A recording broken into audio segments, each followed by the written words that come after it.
Welcome back to the Convo Couch, ladies and gentlemen. I am Pasta Jardula. I'm Fiorella. And for Johnny Tsunami on the ones and two, we want to welcome you back into the show. Fam! It's been a while, fam. It's too Everybody, long. look who's back! Johnny, I wish you could show yourself they're back. I was scared when you were gone. I didn't sleep right. I was Epstein crazy. I was making these dumb videos in the living room because I broke. I mean, they were good information, but I almost broke the friggin' OBS. Johnny had to come downstairs and spend like 90 minutes to go, what the hell did you do? It was more like 2 hours. He had to erase everything, then re-download everything because... What did you do? I just fucked up shit while you were gone. But I did clean. You can see I vacuumed a little bit. A little bit. Typical fam. Typical fam. Well, ladies and gentlemen, we have a great show. We've had an amazing burst as of last week. We're almost at 8,000 viewers, and it's because of you guys out there. Subscribers. Sorry. Subs, as the kids call them, the hot kids call them. We almost 8,000, and we've had like 1,000 a day for like 3 days, and this is going to be the 4th day if we can get a little bit more going. And we want to thank you out there. We have almost 39 Patreons now, and with YouTube...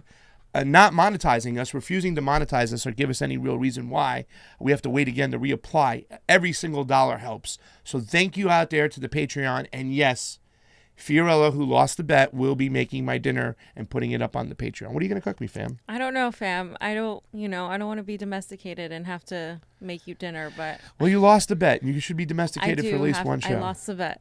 How was your trip? You want to tell everybody where you went? I just went to see my family in Florida. I met one of my Bernie friends who is awesome. His name is Xavier. And I also did a podcast that you guys should listen to. In that podcast, they basically asked me a lot of questions about Bernie.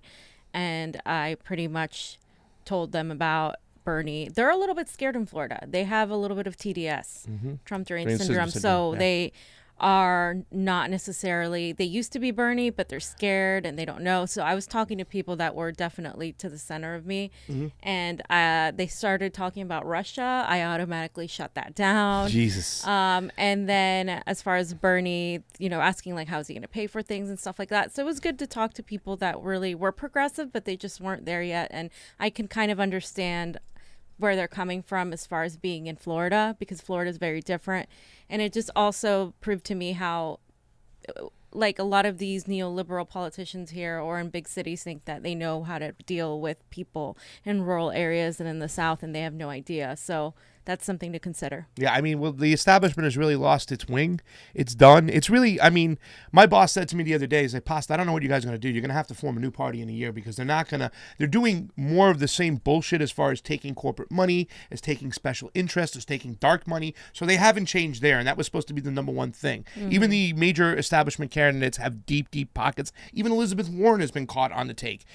So a lot of people think that we're going to have to need a new party coming forth because after the Mueller embarrassment, and I didn't even put it in the folder today, fam, because it was such an embarrassment. Yeah. I mean, really, this was your hero? This was your friggin' hero? Mueller? I didn't know if it was Robert Mueller or Mr. Magoo. And I don't give a shit about saying that stuff. I have zero respect for Robert. Everybody's talking about that, so I really don't think we need to be the ones focused on it. But I would like to hear your perspective on that because it's definitely not pro-Russiagate. Oh, it's I put a little whimsical music in there. We were walking around work saying, "Excuse me." Somebody's like, "Can you run that bread to table 7?" I'm like, "That's out of my purview. I'm sorry. That's beyond my purview. I can't even do it." You know what I'm saying? It was just a joke. If it isn't the nail in the coffin, and I did a little poll on my Twitter, which is not like your Twitter, fam, where you get about Fam has more hearts on a tweet than I have followers on my Twitter alone sometimes. I mean, that's how savage she is. But I put up a little poll, and I said, is this going to be the end of Russiagate now that this happened? Most people put no. I put hell yes, hell no. Most people put no because they know the Democrats, they're still doubling down and stupid. But let's get into the show because we have a great show for you today. How about I do a quick shout out, fam, right now, Johnny, and then we'll hold it to the end and we'll do a shout out then because I can get shout out crazy. It's Sunday fun day. I got Ungi coming over for some bolognese. I made pasta. It's Sunday. Let's do this. On the MCSE network, David Moschella. Oi, how you doing? Amos. Jilly Love. We love you, Jilly. We see you on Ron's show. You're over here. Chad Odinson. Thank you so much. I hope I said your name right. I probably said it wrong. Chad O. We'll just call you Maria. I want to say this word, Kashwami Kate. Did I say it right? Well, whatever. Kishwarmi K, KK, we love you. Thank you for following the Convo Couch. We got 62 followers, and we're thinking, how many what's that? Live viewers. Why am I getting this mixed up? I don't know. See, I gotta get this mixed up. You guys know me though. My fans know me. You guys know us. On the Convo Couch YouTube, Lee Cox, my boy, A Mars, love you. Margaret Telica, Bortz, ugh. Red Tape Recorder, another great name. Freedom Tribe, we love Freedom Tribe. We love you. Lee Cox is in the house. I probably said his name twice. Jordan Allen, El Gato, the Kitty 3. Thank you so much for our new Patreons up there. Upstate Raider, we love you all. And on our Facebook, where we started this thing, Gabriel Ramirez there. Gabriel, sorry I missed you yesterday. Friday, I got stuck at work. I couldn't make the thing. We'll get together, have some pan dulce. Again, Rick Lefebvre, who's keeping me in order. With Brian Cheeseman. Yes, we got to do better with our meat consumption, and we got to pay attention to it. Brian Cheeseman of those Washington crews. Yeah, I know. I put up a picture of a buffalo chicken that I made for Johnny coming home with his beautiful buffalo sauce. But yes, listen, we have to be conscious of the meat we eat, and we got to do better at it because it's about the environment. So let's talk about Tulsi's crazy week, fam, because while you were away, Tulsi had a cray-cray week. Okay, it started last week when she went to Puerto Rico, and the Congresswoman joined thousands of protesters in the street demanding the resignation of Governor Ricardo Rossello. Now, it's not just about the racial tweets he made, about laughing about people dying after the hurricane. Tulsi was there with a mission to also point out the fact that we have some serious corruption going on with that government. And it says right here, I was in Puerto Rico last weekend to support my fellow Americans against the long-standing and widespread corruption causing so much suffering in Puerto Rico. We're not going to see the protest end until the governor does the right thing and resigns. Hashtag peace, not war, Tulsi 2020. Well, the peace, not war was in there. I threw it in there. But I think it was great of her, fam, and I wanted to hear your opinion about this because her whole language, her whole verbiage, calling the Puerto Ricans Americans was so important because Puerto Rico, the people want to be part of the state. It's so funny that we go over and we force these people to use the IMF and we force these regime change. And here's a country that wants to be Americans and we're leaving them out in the cold. I mean, it is definitely, some of them don't. Some of them don't. There's a group of Puerto Ricans that don't. My parents actually just got back from Puerto Rico. They were there they left the day all of this started.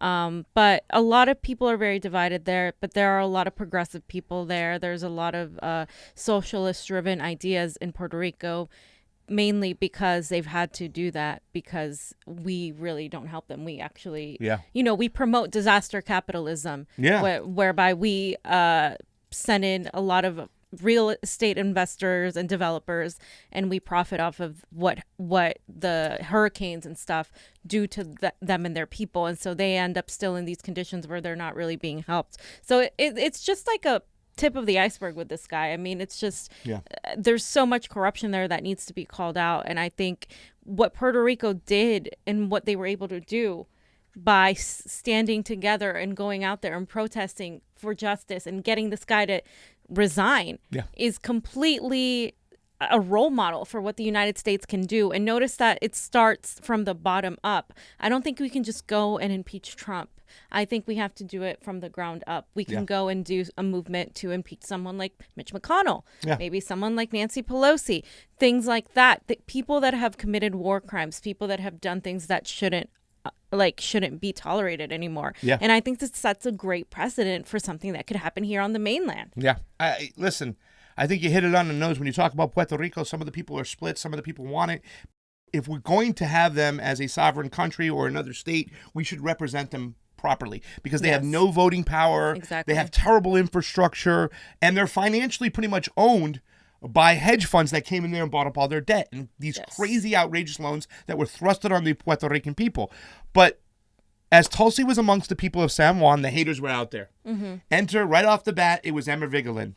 Is it how do you say her name? Emma Vigilant? Vigilant? I don't know. Emma, whatever. Emma started in. We know how Emma is. She did a lovely hit piece, and this took me out of my work. First, I was taken out of my work by the Mueller report. Then I was taken out of my work by Emma, and she started and stated by saying that Tulsi Gabbard was just there for a photo op, that she wasn't sincere because in 2016, Tulsi Gabbard voted along the lines with Barack Obama to pass the PROMESA Act. And the way, what Emma did was she took a piece of the truth, fam, and she distorted the whole thing. She didn't give That's like what Fox News does. Yes. TYT's doing the same thing. She pretty much talked that the PROMESA Act was an austerity bill, and it thrusted the debt upon the people of Puerto Rico, which is also true. And the PROMESA Act also secured new loans that were coming from the banks to the Puerto Rican people. In other words, it was a secured loans. So Emma took this. She used it against Tulsi Gabbard. She even put it at the fact that Bernie Sanders and Elizabeth Warren didn't vote for it. But it's not actually true, fam, because once again, the PROMESA Act, when you correct me from saying PROMESA, the PROMESA Act, meaning promise, also had some things that were considered necessary to really help out the Puerto Rican people. It was the day before all their loans were going into default. So they were subject to be sued for over $2 to $5 billion from these hedge funds. They weren't allowed to rearrange their debt or reorganize their debt according to their laws. So the PROMESA Act did that. Now, what I'm trying to say is, fam, is that the PROMESA Act wasn't the best bill in the world. But it was a tough call. It was a tough bill. It wasn't something that was black or white. And Tulsi made a decision on it, and she stuck by what she did. She didn't want to see the loans go into the default. She didn't want to see them being able to be sued, and she wanted them to restructure their debt. So once again, and I think we're going to talk about another bill coming up in the show, or a resolution, whatever the case may be, about when it's a tough call, when it's a double-edged sword, what do? You have to make a choice. You have to make a stand. You make a vote, and you go along with it. So yeah. I mean, I think as Americans, we've grown so accustomed to picking a side, red Tribal. or blue, left or right, right or wrong. And sometimes things are really wrong and sometimes things are really right. But for the majority of these bills and these resolutions, there's nuance to them. Yeah. And we've grown accustomed to just outrage culture where we see something, we're like, oh no, I can't believe they did that. Canceled. Oh no, this is a sellout. And it's really easy to fall into that trap, especially when it's very popular to do so. And when you profit off of spreading that kind of emotional reactionary outbursts. Instead, what we should do, especially as people interested in politics, especially the people who are out there on YouTube or media like TYT or people that have a large following, instead of being reactionary, we need to start to learn how to look at things and then give an analysis and a reason and actually look at the legislation and the bills. I do think 100% I still wouldn't have voted for it, but I do see her reasoning behind this. And it definitely was a tough call, but I think that is just one aspect of something that was wrong. I mean, what Donald Trump is doing to Puerto Rico, what Barack Obama, what others, all of them have done to the Puerto Rico and not recognizing the sovereignty of the people there. And the way that we economically burden them, that's what's hurting Puerto Rico. And I think a lot of these people aren't talking about that. They're instead focused on maligning someone just based on one thing that they did wrong. And I feel like Emma has had this thing with Tulsi where she's constantly going after her. Yeah. And I mean, there are far worse people you can go after. And sure, you can point out something that is relevant in her record, but she's out there with the Puerto Rican people trying to find a solution. And so when you just it seems like she's just leading a series of attacks against her for the sole purpose of attacking her. Yeah, that's what it seems like. I think also too, fam, what you talked about is when I get mad at somebody being a typical area, sometimes I try to tell myself 24 hours if it's a family member. Don't talk to them for 24 hours. Let it sit in, think about it, let me go over it, and then go back and respond, because we see this stuff and we get so reactionary. Oh, she's anti-BDS, and we just go and attack. Rather than sit back, let's take a look, let's read the bill. Let's read the resolution and then make a choice from there. And I think also, too, that why Tulsi went there is that Puerto Rico resonated with her as an island. You know what I'm saying? Right. There was something that just said, I got to go there. Remember what we're going to talk about now, because after we got this out of the way, I had to do a little video in the freaking living room talking about the PROMESA Act. And people started talking about the PROMESA Act and got it out there and say, okay. We started hearing attacks from independent media sources about Tulsi, that she should have left Puerto Rico immediately and got her ass on a plane, because in Hawaii, at the time on the weekend, there were big protests going on from indigenous people and Mauna Kea, who were protesting about the building of a telescope atop a sacred mountain. Right. And Tulsi had to make a decision. She, you know what I'm saying? I know she heard the pressure. I know where people were going. This is her district. But I didn't think it was wise for her to leave one humanitarian crisis for another, especially when she's running for president of the United States. And also, this isn't new. This has been going on for a while. Yeah. In regards to the what's happening in Hawaii, and she's already spoken out about it. It's only now that people have caught on and it's popular that people are like, oh, why isn't she there? She already spoke on it. So it's just kind of like these things. And I'm not here to defend Tulsi. I'm not here to shill for her. I'm not here to do any of that stuff. But what irritates me is when I see the like attacks against a person that are baseless. Like whether it's Bernie or Tulsi or someone that I don't even like, if these attacks are baseless, I'm going to say something. And I think there's a difference between giving your opinions and facts. And what Pasta was talking about here are facts. What people got angry about were opinions. And I think, and as media, I think people expect us to be completely opinionated only because that's what you've gotten used to seeing. You've gotten used to seeing these pundits on CNN and Fox News and even on independent media just sit there and give their opinions on things. Yeah. And just comment on things. But we need to give the news. We need to give the facts. We need to analyze legislation. Otherwise, we're just we're not doing any service to you. Yeah, so. That's what the people say, fam. That's what they say. What's unique about the Convo couches? They're just not about advocacy. They get out there, they do reporting, they break down bills, they moderate debate. We're hot, fam. We're lit. And somebody to Steve Wilbranch just said, 7,800 subscribers on YouTube. Holy cow. That's right, ladies and gentlemen.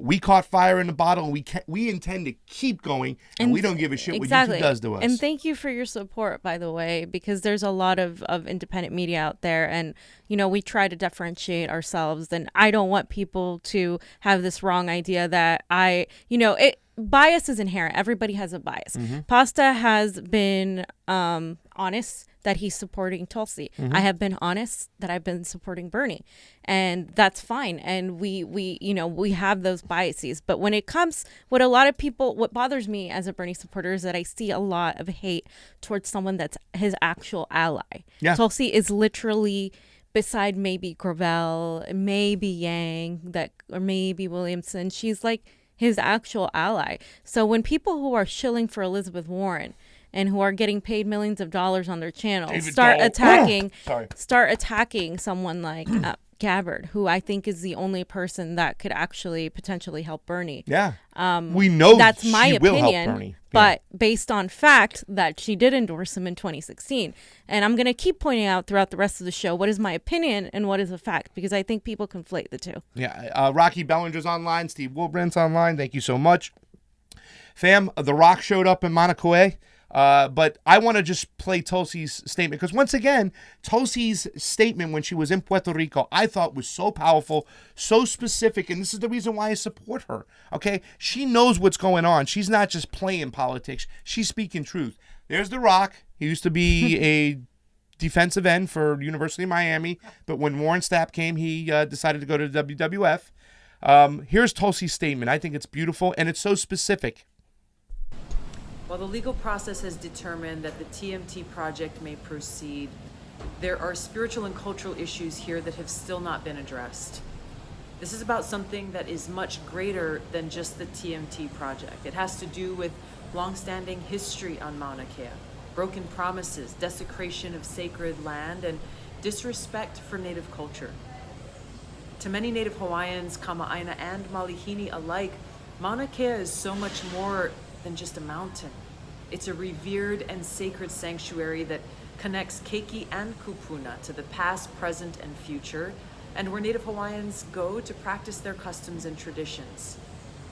The materialistic way that developers and corporations are viewing Mauna Kea, ignoring the spiritual significance and relationship that many Native Hawaiians have with the Mauna, is really what is at the heart of the problem. It's hypocritical that many TMT proponents speak of their own spiritual quest for knowledge and wisdom, while simultaneously closing their eyes to the spiritual inspiration and significance that Mauna Kea offers, not only to Native Hawaiians, but to humanity at large. The spiritual nourishment and inspiration is of much greater and lasting value than anything that money can buy. It is this spiritual blindness that's often born out of arrogance or greed that is at the root of the desecration of our precious environment that we are seeing throughout our country and around the world. Now, Mauna Kea has been a source of spiritual inspiration for so many people and for so many generations, and will continue to offer that inspiration in the future if it's not desecrated by those whose hearts are too hard to appreciate the value of the unseen, transcendental reality that is not visible to our physical eyes. So while no one can change the past, now is the time for leaders to build a new, just path for the future. So I strongly urge Governor Ige to withdraw his emergency declaration, delay any new construction, and bring leaders together from both sides in the spirit of aloha, to ho'oponopono, to determine that best path forward. All right, so there you see, fam. We cut it a little bit short because we can go on forever. But once again, she gave specific instructions of what needs to happen. She knows the issue. Mm-hmm. This is not new. It was an emergency something pulled where they were allowed to let the construction kind of go through. So it caught her off guard. She wasn't expecting this to happen when she was in Puerto Rico. Nobody did. But the indigenous people got out there and protested right away. But once again, I thought it was a great response. She stayed in Puerto Rico. And guess what? It paid off because she went on The View and she explained. And I thought it was great for her to go on The View this time because they were very friendly with her. Joy Behar, is that her name? Joy Behar? Joy Behar. Whoopi was even nice with it. Even Meghan McCain, I think, had some degree of respect knowing that this was a soldier just like her dad. Mm-hmm. So instead of being like just awful to her the way she was last time, the Assad bullshit, she was really kind of connected. I think a lot of people in the mainstream fam are connecting. And especially since Tulsi was one of the only candidates out there, Ricardo Rossello, announces his resignation amid mass protest. He has stepped down and he is no more. So not only did she dodge 2 bullets as far as that's concerned, and as far as concerned with the attacks from the Promesa Act and the Hawaiian Mauna Kea, she then got a 3rd bullet coming after, and this is crazy because this is over the course of a couple days.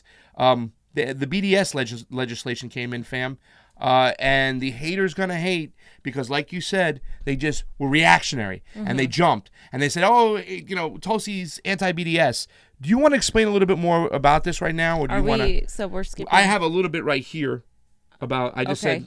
Because I have the Instagram. We can wait that to the end. Yeah. Just do your thing. Let me ask. I have a lot to say on that. So exactly. We'll just move this stuff in there. We'll show her Instagram when you do the thing. But my 2 questions for you, this fam. Shouldn't we read these pieces of legislation before we react? Because a lot of these bills and resolutions are set up as a double-edged sword to really hold it against the candidates. Because, I mean, literally, on both sides now, you can attack either candidate who voted yes or no for it. Yeah, I mean, I agree. We should read the legislation. I think people aren't really reading it at all. People just go on Twitter and they give their opinion, and then pundits go on mainstream media, and then a lot of these celebrity YouTubers also go on their little YouTube channels and give their opinion, but they don't talk about the legislation, which is what I'm going to be talking about after Pasta does his Quinnipiac poll. And you also asked me. Well, the thing is, there's such thing as a perfect candidate because here's the thing. There's not. There's not. We're not going to agree with Tulsi on everything. You're not going to agree with Bernie. Well, what do we do? How do we handle this? Because they have this environment. Oh, they're 86th. They're done. They're expired. Who are you going to end up with if you cancel everybody? Of course, you should keep your integrity on things. Things like Medicare for all. Things like No More War. Things like focusing on free college for all. I think there's like a list of things that I'm sorry if you violate. No matter who you are, I'm not going to vote for you.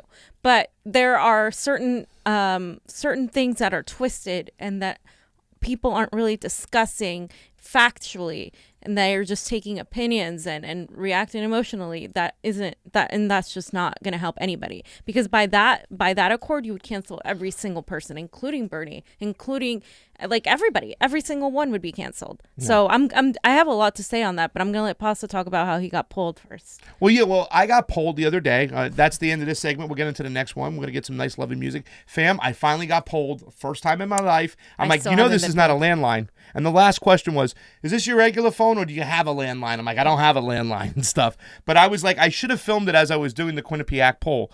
By the way, got Mikey U online. Cohen, how you doing? Hey, Rocky, Mikey U, get your butt Mikey. Here. We're going to have some bolognese. Rocky. I got some good stuff. I saw the picture of your shirt, Rocky. Yes, awesome. We love it, Rocky. Thank you so much for being such a great supporter. We got 105 over on the CONVO Couch YouTube. We got 172 over. We have an over-under of guesting on CONVO Couch YouTube. So we're trying to beat it. So everybody go on the CONVO Couch YouTube if you can. Yeah, Johnny's going to have to do push-ups if we don't go over to 132 and stuff like that. He just found that out. So, fam, they called me the other day, Quinnipiac, and I was like, holy cow, I'm actually getting polled for the first time in my life. And I know the Quinnipiac poll is kind of left-leaning, Democratic kind of mentality, whatnot. So I figured I wrote down most of the questions. Some of the questions are online. And I figured you would take the Quinnipiac poll and I'd ask you questions. Okay, yay. Does that sound good? Of course. Well, the first questions are not on here because the first thing they said, too, was they want to know if I was a Republican or Democrat. They're like, are you Republican, Democrat, or Independent? And I was like, blah, blah, blah. And I said Democrat because I wanted my poll to be counted. And I am registered as a Democrat, but I kind of muddled under my breath, like, oh, the only reason why I'm a Democrat is so I can support Bernie Sanders and Tulsi Gabbard, Mike Gravel. And then the second question is, well, do you consider yourself a strong Democrat, the average Democrat, or someone who's just registered Democrat because? See, I would lie on that because who knows if they're going to count your vote if you don't. Well, I'm going to tell you my answers as we got along. Johnny, we got some music? Here we go.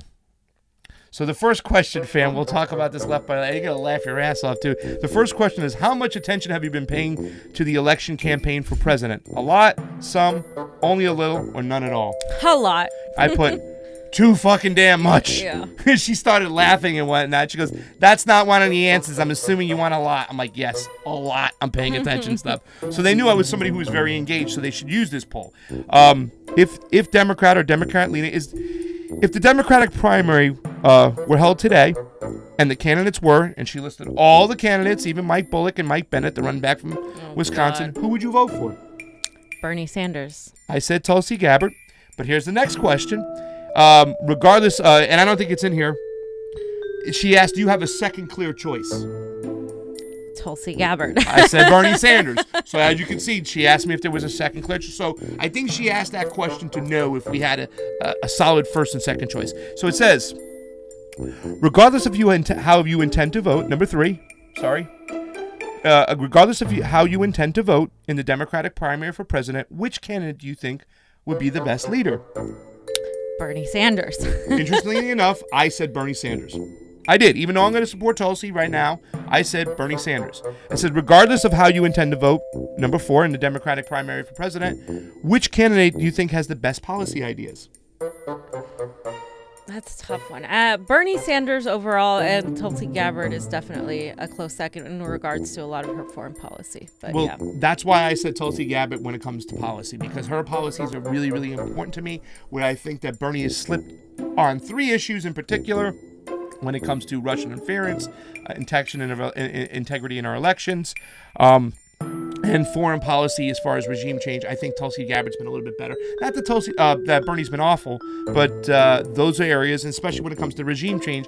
Ending the regime change wars now today and bringing everybody home, to me, is the most important thing. It saves us money. It stops us from killing people. It stops the flow of immigration. So therefore, and it really takes the mentality of an imperialistic nation down to like, okay, we're just regular people in the world. Regardless of, this is number 5, okay? This is where it got fun. Regardless of how you intend to vote in the Democratic primary for president, which candidate do you think has the best chance of winning against Donald Trump in the 2020 presidential election? Bernie beats Trump. Bernie beats Trump. Bernie beats Trump. And I did say Bernie Sanders there, even though I love what's not. And here's where it got fun, fam. Number 6. Would you be excited if Joe Biden became the Democratic president for 2020 or not? Is that a real question? No. That's when the person giving the poll is like, sir, I think I've lost you. And I was throwing up real quick. I'm like, what about, would you be excited if Bernie was the... And she's like, I don't even need the answer to that one. Because I'm like, yes, I would be excited. Would you be excited if Kamala Harris? Hell no. Would you be excited if Elizabeth Warren was the candidate? No. What about Pete Buttigieg? No. Those are the candidates they concentrated on, by the way. And when we said on this show, it's going to come down to Pete Buttigieg. He's going to come out there. It's going to come down to Elizabeth Warren. It's going to come down to Kamala Harris. They didn't ask me about Cory Booker. They didn't ask me about the running back from Wisconsin, Mike Bennett. Since it was California, they What also number? asked me, number 13, they skipped 11 and 12. On this thing over here, and John's pointing that out, and they want to make it seem like they asked questions about other candidates. No, they didn't. They stopped the Buttigieg, and they asked a bunch of other questions, but I kind of incorporated them in here because they had it was after the Mueller testimony, so they threw in some Mueller questions on this one. That's why it was really good. I said, do you disapprove or approve of the way Kamala Harris is handling her job as United States Senator? Disapprove. This is when I threw up again. So...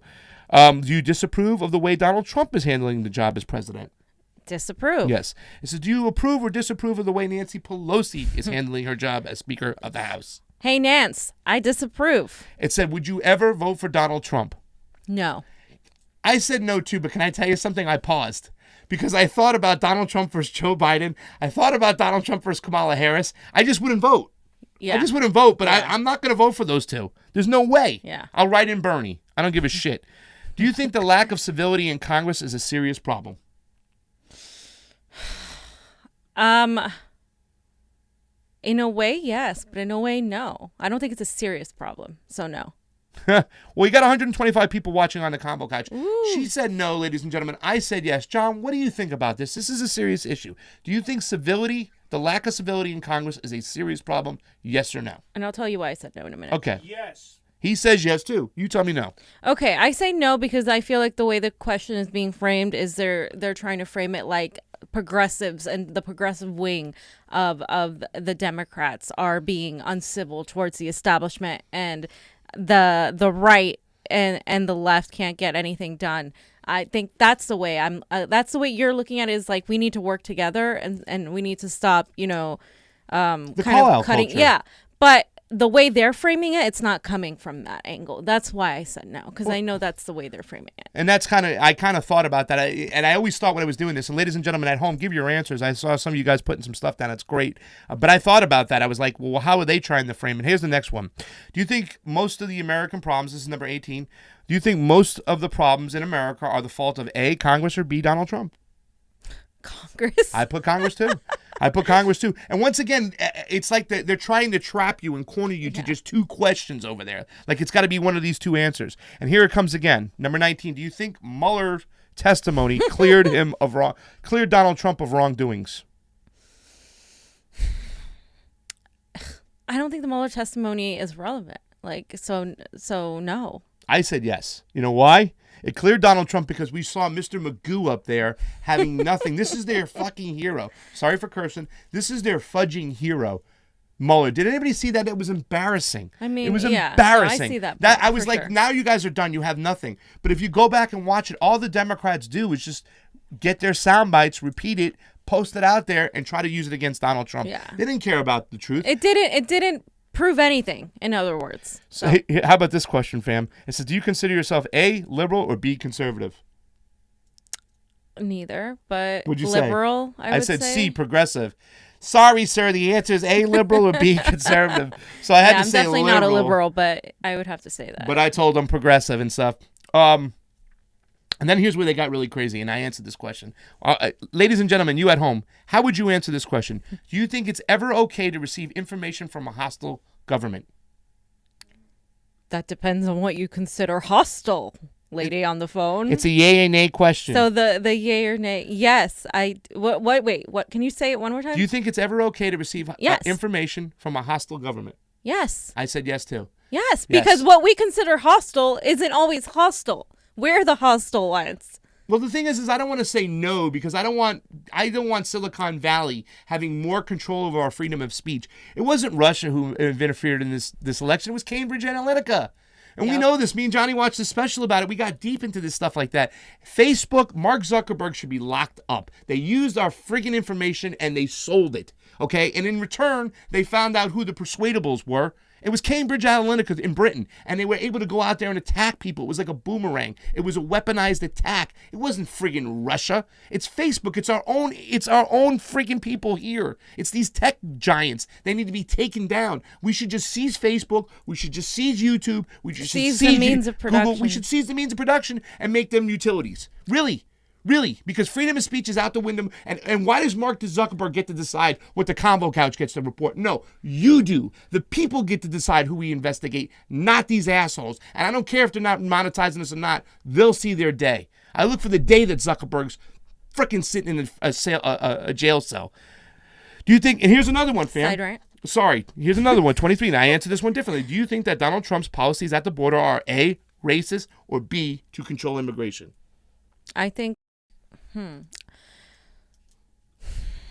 I mean, they are racist, but they are also to control immigration. But yeah, so I would say racist. I said they're political. These moves are they're political than anything. But yeah, they're throwing the red meat at the base. That's not an answer. I know it's not an answer, but that shit. What I'm saying is that these polls are designed to corner you to certain answers. You're either for Trump or against them. That's all. It's still the same narrative they're trying to push through. Tribalism of the mentality. And that's the word, tribalism. And the last question I have is, do you believe in the death penalty? No. No, neither do I. And ladies and gentlemen, that is the Quinnipiac poll. I'm really surprised they called me. We're at 137, so Johnny is out of his push-ups. No, you gotta do push-ups. No, I said if we could do, all right, I got to do push-ups. I'll do push-ups and I'll put them on my Patreon. And I said north of that. So you did. You guys are doing good. Please let me win, because I'm doing north of that. You haven't won anything. You still owe me dinner from... Okay. All right, let's get to the good stuff now. Let me... We're gonna have a change of tone here right now. Well, people need that they need fired up feet because they haven't seen you. This segment is titled "The Problem with the Tribalism of the Left," There's a lot because of that's what we have on the left. We eat our own. The right, they're really great at uniting behind each other. On the left, we are fragmented. We are divided. So Tulsi, Ro Khanna, and Ayanna Pressley voted for the anti-BDS bill. They voted against it. They voted against against BDS. In essence, that's what people are claiming, right? It was a House Resolution 246, but did they actually do that? So I will actually be doing a separate entire video kind of breaking this down, because there's a lot of misinformation on Twitter. I got into it with a lot of people on Twitter based on this, because I guess my stating facts was conflated as me defending Tulsi, when that's just not the case. Can I ask a question? What is a resolution exactly? Because if people didn't understand that shit. It's a non-binding agreement. So it's not necessarily a bill that is by law. It's a non-binding. It's symbolic in nature. So a lot of people were up in arms about this symbolic non-binding resolution. And I completely understand, because Palestinians are being murdered right now by Netanyahu's government. Mm-hmm. So BDS has been the solution that progressives have looked to as the solution. But I wanted to talk about how there's nuance to this. So first of all, let's go back to S1. S1 is the Senate bill back in January that Bernie Sanders and the majority of Congress people, Warren, even I think Harris, voted against it. Sponsored by? That one was led by Marco Rubio. Woo! That was a bill. Okay. So that actually goes into law, right? Right. So that one was focused on preventing free speech against Israel. Mm-hmm. Okay. It passed. So all of this is that a lot of people were saying, well, Bernie Sanders didn't vote for that. Actually, Bernie Sanders didn't vote for this, and neither did the majority of Democrats, because this would control free speech. This would infringe upon free speech. You should be allowed to speak against the Israeli government.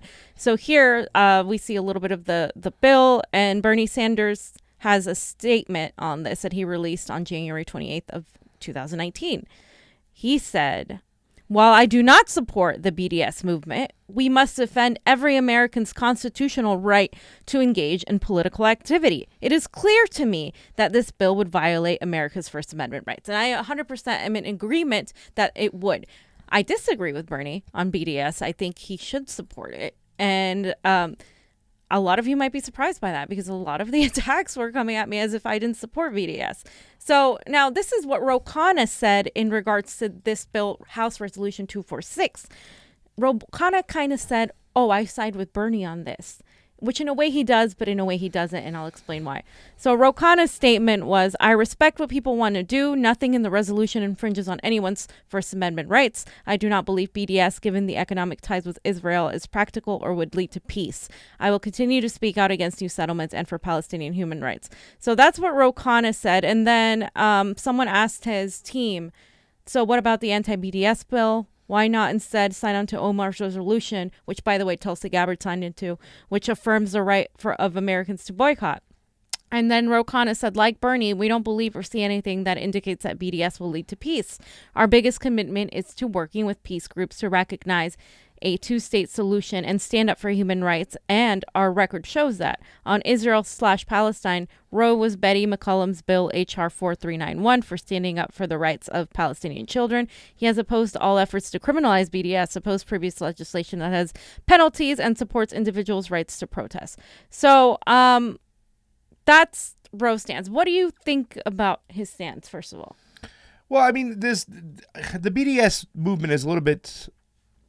It's a little bit more, what's the word I'm looking for? It's a little bit more in depth than just on the surface and whatnot, because I think there's three phases of BDS. So it's boycott, divestment, and sanctions. Sanctions. But I believe that the person who initially wrote the BDS, the Palestinian supporter, also talked like the third phase is that Israel has to leave their province and let the Palestinian kind of people go back, right? It de-legitimizes the state of Israel. So it's not you're not going to get the majority of anybody, but especially someone like Bernie Sanders, who is of Jewish ancestry, to de-legitimize Israel. You're just not gonna. That's just not gonna happen, right? So Ayanna Pressley also made a statement on Twitter. Johnny, if you want to go to it, because she made a lot of statements. Yeah, because she got a lot of flack for this. Ayanna. She did, because she did divert from the squad. So Rashida Tlaib, Ilhan Omar, and Alexandria Ocasio-Cortez all voted in favor of, against the anti-BDS. Yeah. So she said, there are a lot of anti-BDS bills out there that infringe on First Amendment rights at the state and federal level. In my view, 246 wasn't one of them. And she also says, what I heard resounding in my community was that voting yes on this resolution affirmed to my constituents raised in the Jewish faith Israel's right to exist, a view I share as a supporter of a two-state solution. And then she also said, let's see, she talks about, she mentions S1, that she wouldn't vote for S1, basically. And she mentions Bernie Sanders and how she agrees with him, I'm going to read that. It says, if S1 were to come to the House floor, I would vote no. Right. We can call out and question the tactics of a movement, but we should never question or marginalize the lived experiences and voices of those who call out for civil rights and liberties, including the Palestinian people. So all of their focus has been focusing on a two-state solution. So what BDS does, it throws it out the window, and it focuses on to the fact that you are going to delegitimize Israel, and it emphasizes First Amendment protection. So the good thing about this resolution, fam, that nobody wants to talk about, this resolution is the one that recognizes Palestine as its own sovereign state. Yeah. So, which a lot of people weren't privy to that. They didn't even realize that was in there. If you guys recall back, when Ilhan Omar was attacked, the House passed the bill where it was unfair. It was criminal now to criticize Israel. Oh, right? Yeah. So Chuck Schumer, right? Obviously, our free speech was already attacked because they say that you can't even talk against Israel. You can't even say anything against Israel. So for some of them, they felt it was important to concentrate on the fact that you should be able to criticize Israel. And that's kind of their thinking. While I don't necessarily agree that just saying no to BDS is the answer. I want something better. I want better answers. I want a different plan, something that actually helps the Palestinian people, because what happens is that part of these resolutions and these bills were promoted by AIPAC. Yeah, so obviously it's not going to help the Palestinian people if AIPAC is having the lead on these resolutions. So I just wanted to make it clear, like, they focused on the two-state solution, on protecting free speech. But now, was this actual resolution pushed through AIPAC? It was kind of, but not really, because it was two bills. So I want to give Tulsi's take on that, because we saw Ayana's, we saw Ro Khanna's, and they just tweeted about it. But Tulsi actually made an entire video that I want everyone to listen to, because she kind of goes along the similar lines, but not exactly. The freedom of speech thing you talk about. Have sent me messages and posted on social media asking for more information about why I voted the way I did on a recent resolution talking about BDS. So I wanted to give you some background and talk to you about my commitment to defending our First Amendment rights. Nothing is more fundamental to the identity of our country than the rights and freedoms that are enshrined in our Constitution. Now, I've fought to defend these freedoms both as a soldier and a congresswoman, and it's why I will continue to oppose unconstitutional legislation like S1, a bill that does seek to restrict freedom of speech by imposing legal penalties against those who participate in the BDS movement. That's why I co-sponsored HRES 496, to affirm our freedom of speech and right to protest or boycott for any cause, as well as stating opposition to any legislative efforts that seek to restrict these fundamental First Amendment rights. Now, I voted for HRES 246 because I support a two-state solution that provides for the rights of both Israel and Palestine to exist and for their people to live in peace with security in their homes. I don't believe BDS is the way to accomplish that. However, I will continue to defend those who choose to exercise their right to free speech without any threat of legal action. Now, HRES 246 does not in any way limit or hinder our First Amendment rights. In fact, it affirms every American's right to exercise free speech for or against U.S. foreign policy, as well as the right of Israeli and Palestinian people to live in safe and sovereign states, free from fear and violence, and with mutual recognition. The right to protest the actions of our government is essential if America is to truly be a free society. So no matter what our disagreements are about various political positions or choices that our government makes, we can all agree that every American should have the freedom to make those disagreements known and to protest peacefully in support of their views. Okay, so she pretty much falls in line with Ro Khanna. She pretty much falls in line with Bernie Sanders. She pretty much falls in line with even Ayanna Pressley, right? So we think it seems like that. But why is she being singled out as if she literally just like killed like a baby goat and sacrificed him? That's what it seems like. Just people are focused on her. Bernie Sanders he had been presented with a resolution like this, according to his voting record, he would have voted for it the same way.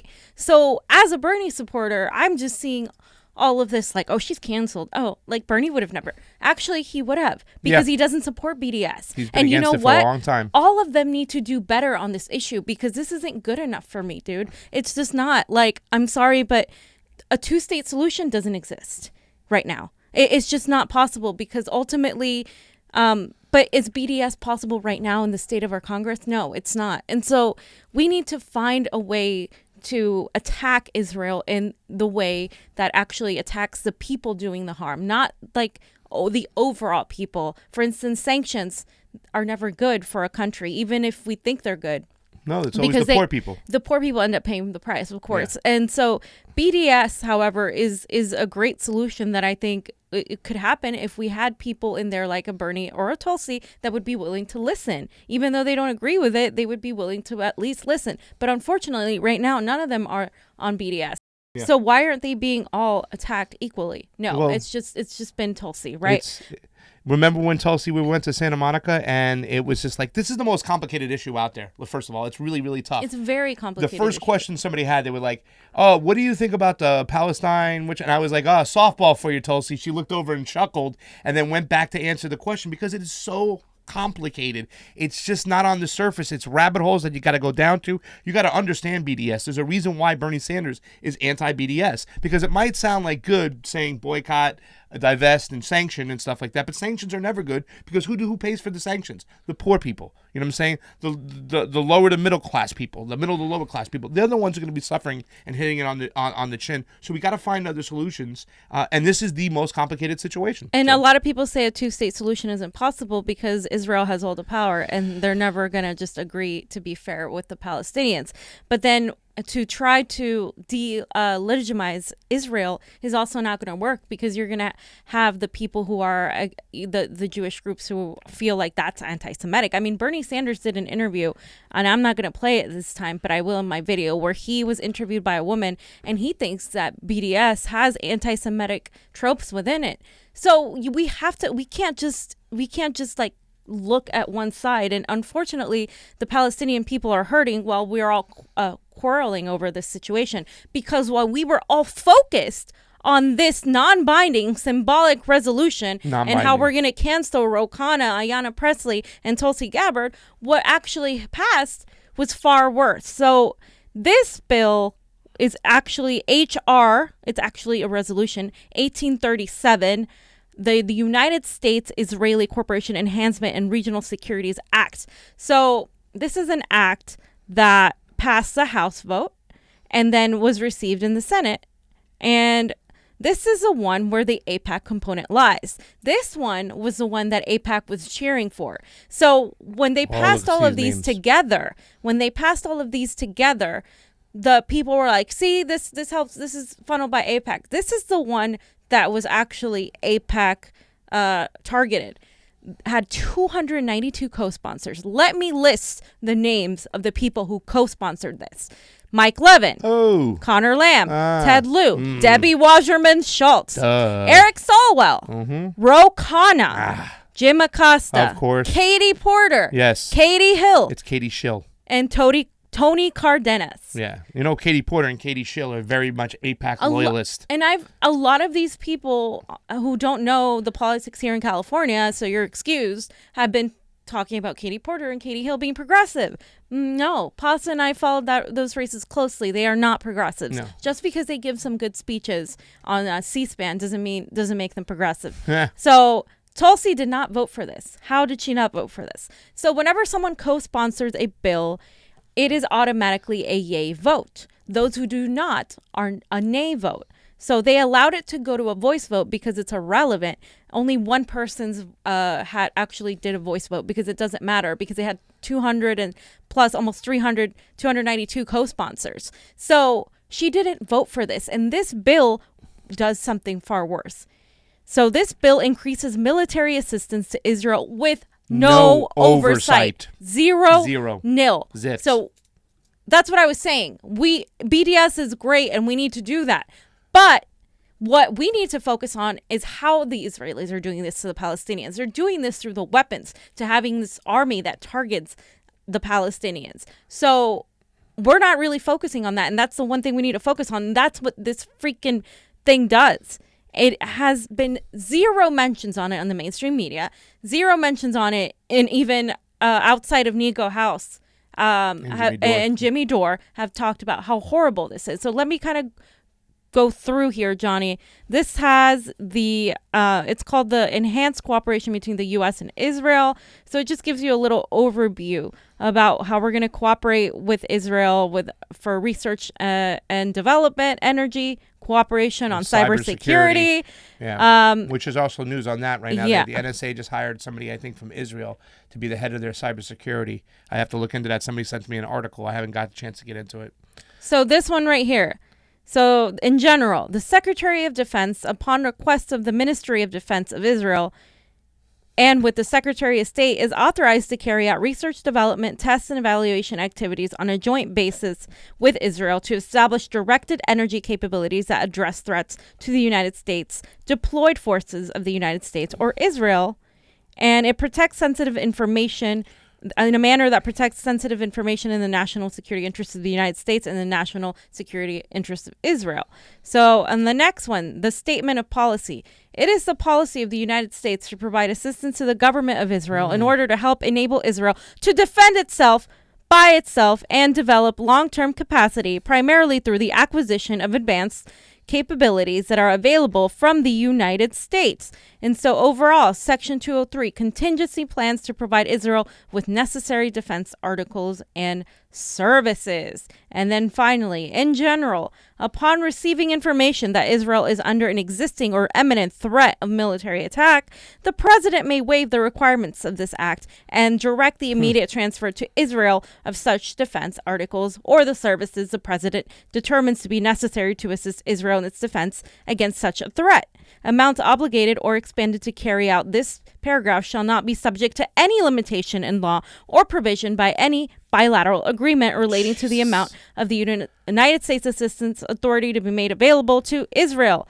As soon as practicable after a transfer of defense articles or services pursuant to the authority provided by paragraph 1, the president shall provide a notification in writing to Congress of the details of such transfer. So after he does it, then he has to provide here's the receipt. The receipt for it, but go. only after he does it.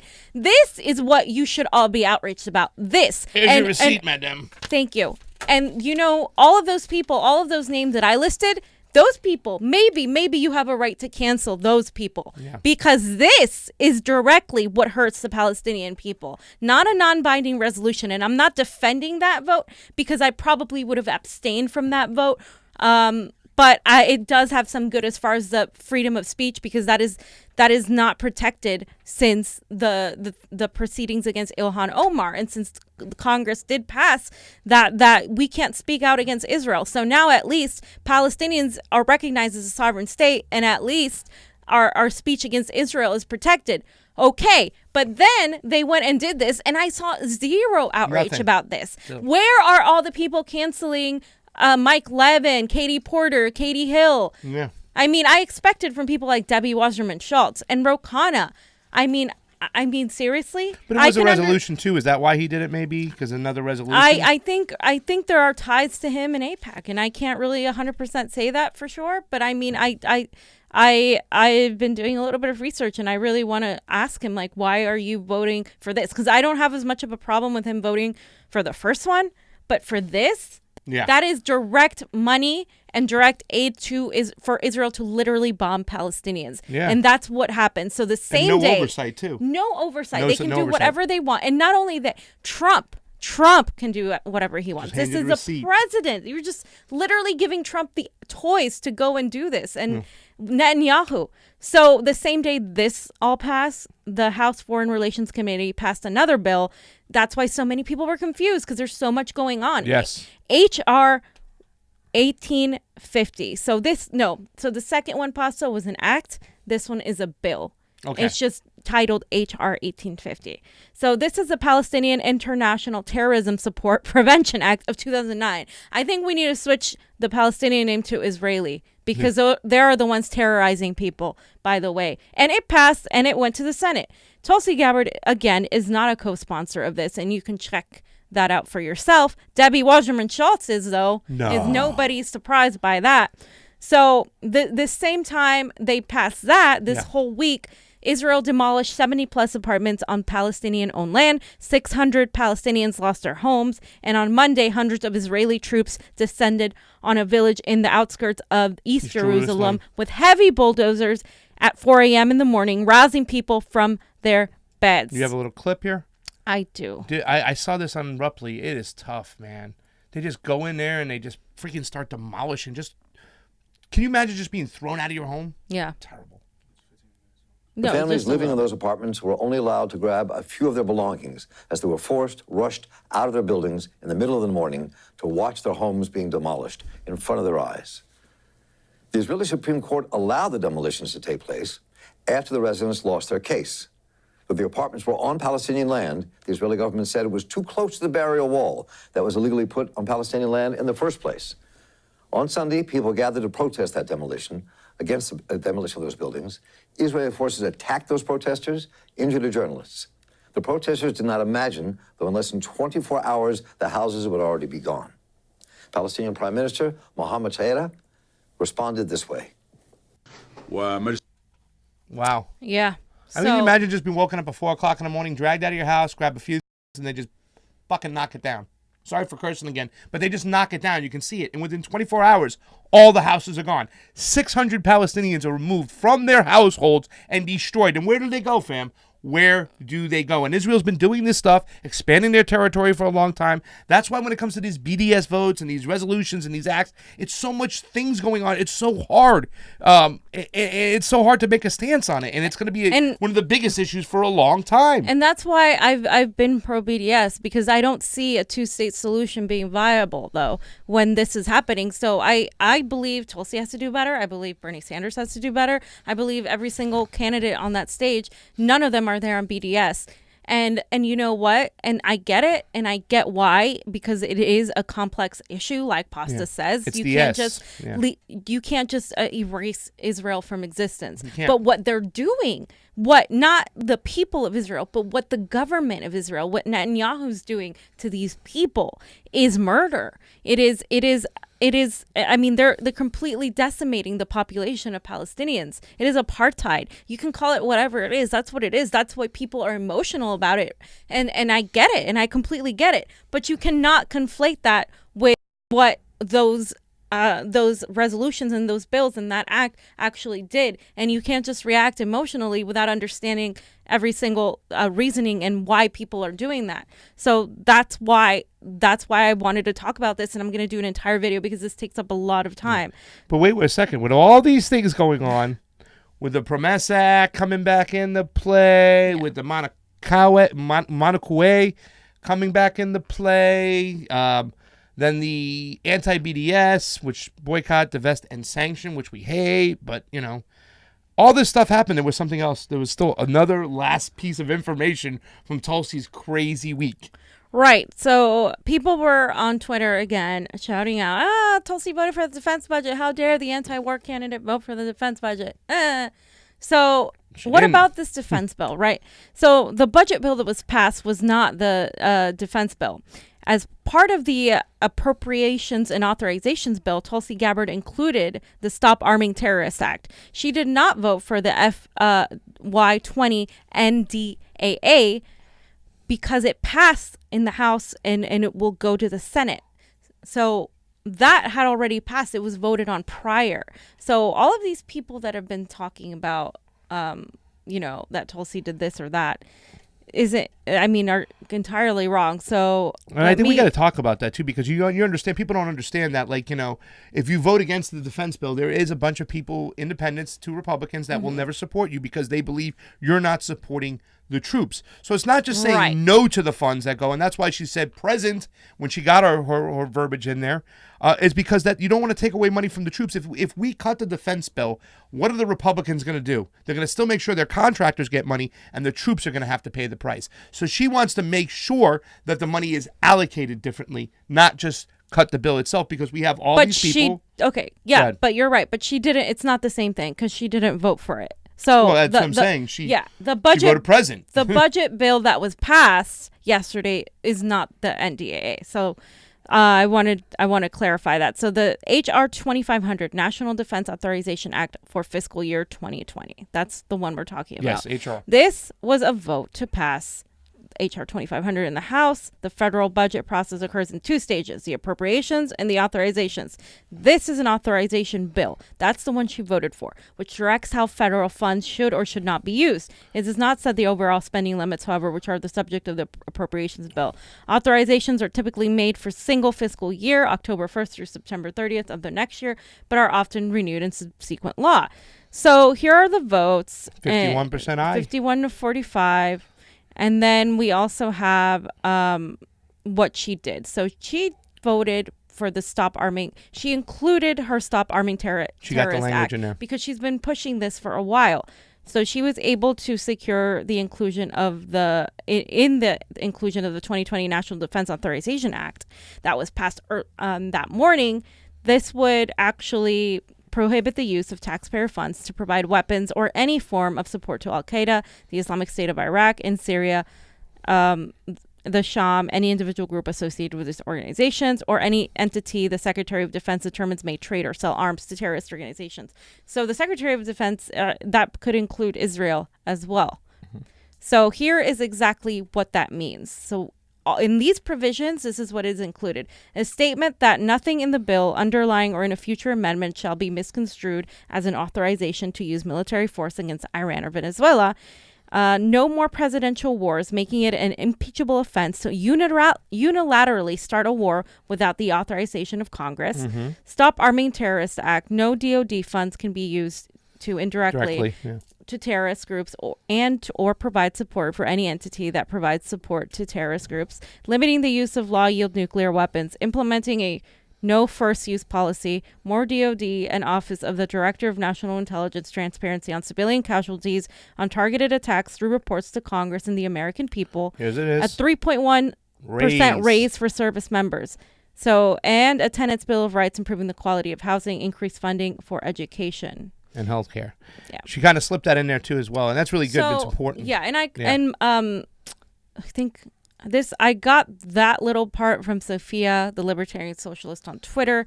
It's in the bill itself, but she kind of just outlined it out for us to see. AOC, Tulsi, Rashida Tlaib, and Ro Khanna voted for that part the same way that Tulsi did. AOC, Rashida Tlaib, Ro Khanna, but they all voted for the positive aspects of the legislation. They instead of supporting the negative against the negative aspects. You know what I'm saying? Like they supported the positive parts of this bill instead of voting against the negative. No. So this resolution challenged the notion that the states can silence that the states can basically that they can lie about BDS basically. So I think it's important that we look to what these resolutions are saying, especially people who have social media followings or are trying to do independent media, that we need to start reading this and start informing people. And for people who are on Twitter to just stop acting like they can just automatically go and have a reaction without reading any of this, because then you're just relying on hearsay. You're not really relying on something that is actually valid. Well, also too, let's not forget, it's a double-edged sword. Really, it is. A lot of these resolutions, they put in verbiage and language. They put a poison pill in there that you have to swallow it one way or the other. Yeah. You know, and like I said, I think Tulsi has been beyond great when it comes to explaining her position, holding down her position, voting her conscience, and you know where she's coming from. You know, she doesn't dilute anything. She comes forward, hey, you didn't like this vote, but let me tell you why. It was an infringement of freedom of speech, and that's why I voted this way. Or this is what I included in this bill, and I just said present, or, you know what I'm saying? She's very conscious. She's aware of what's going on, and because of her ideology, character, I trust her, and that's why I stand behind Tulsi. And let's go back to the crime bill. When Bernie Sanders voted for the crime bill, a lot of his attackers like to go and point that out. How dare he vote for the crime bill? He shouldn't have done that, and maybe he shouldn't have done it. But there was a clause in there that protected women.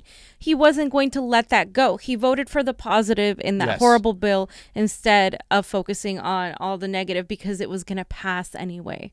Yeah. And that's something that we as people outside of politics don't always understand. We think like, no, you're just going to go in there and vote every single ideal that you have. But that's just not how it works there when you're working with all these people. And I think we need to start understanding that and start kind of working towards having a more nuanced view on things. And while I support BDS and I would have abstained from that vote, I still think that I can understand where they were coming from. What I don't stand for is giving Israel unilateral ability to go and bomb Palestinians with the last bill that they passed, that all of these people, all of these so-called progressives supported. That directly affects Israel or Palestinians far more than what the non-binding resolution did. And I think also, too, we talk about the Brady bill when they kind of get on Bernie for that. But there was a ban of assault weapons, and he told his people and his constituents, I will do what I need to do to get the ban of assault weapons passed through Congress. And that's why he voted for that bill, because he voted for the positive aspect, not the rest of the stuff. And he didn't want to punish the gun shop owners who had nothing to do with it. And that now Joe Biden is kind of taking that position, I think, to be the anti-Bernie guy, the opposite in the last one. And he even said it's not the NRA, it's the distributors. It's like, where are you from, pal? Fam, I'm going to throw some shout-outs after we look, because we got some serious problems, fam. Ilhan Omar has a challenger, and this listen, Ilhan's going to have to campaign hard.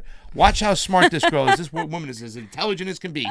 This is Diana Stella or something, who's running against Ilhan Omar. She better watch out. Happy Stella, tell them who you're running against. This is Danielle Stella. Yes! Hi everyone, I'm running against Ilhan Omar, and I'm going to beat her for representing America. We do not let her talk about our country. We do not believe now when some people did something. She is awful and she needs to go. I love America. I love the freedom of speech, and I love the Second Amendment, and I love all of you. We have strength and unity. Our website is Stella2020.com if you want to learn more. She has to be replaced along with all the just Democrats. Thank you. Is that a joke? Fam, I asked the same thing too. I'm like, is that a joke, or is that real? No, that is really the person who is going to be running against Ilhan Omar, possibly one of the smartest people in Congress, is going to run against a person I think that was on my Instagram dancing rather than freaking running for Congress. That's just nuts. That's crazy. I mean, I don't want to rag on anybody. Hey, man, it's your dream. You want to get out there. You want to run for office. I love America. She needs to go. I love America, and I love all you too. And the Democrats got to go too. And my name is. I think Mel posted something about her getting caught stealing merchandise. Probably. So that might ruin your candidacy there. That might, Ilhan Omar is a treasure. She is amazing. She's my favorite congresswoman right now, besides Tulsi. Mine too. And David said, "Stand with Ilhan." She's awesome. David Harris, stand with Ilhan. We're gonna first of all, listen, ladies and gentlemen, we have 39 Patreons. So if you go on over and you can help us out on the Patreon, Patreon, what are the kids calling it nowadays?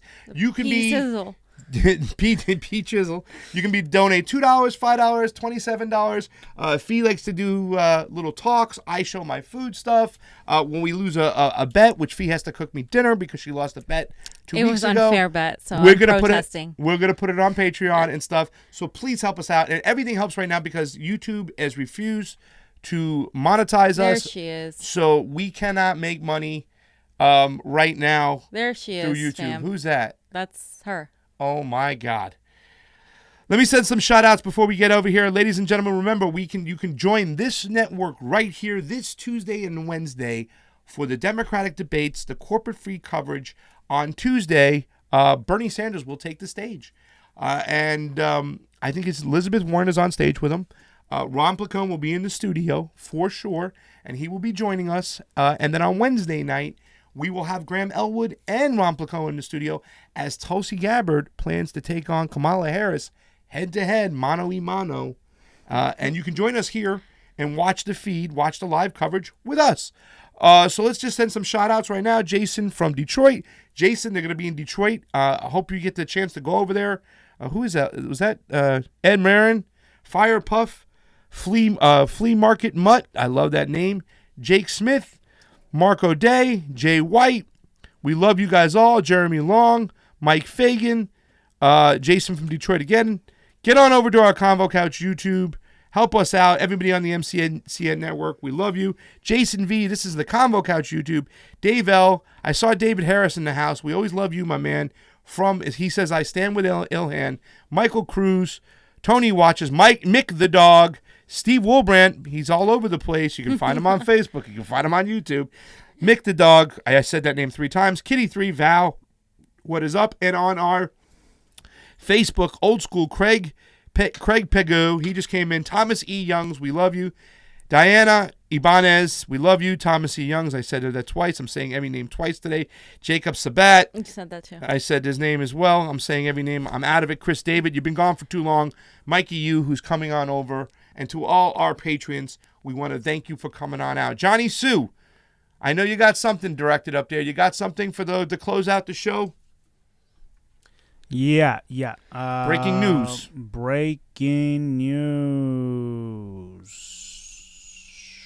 Director of National Intelligence Dan Coates is expected to step down. Wow. Which is interesting.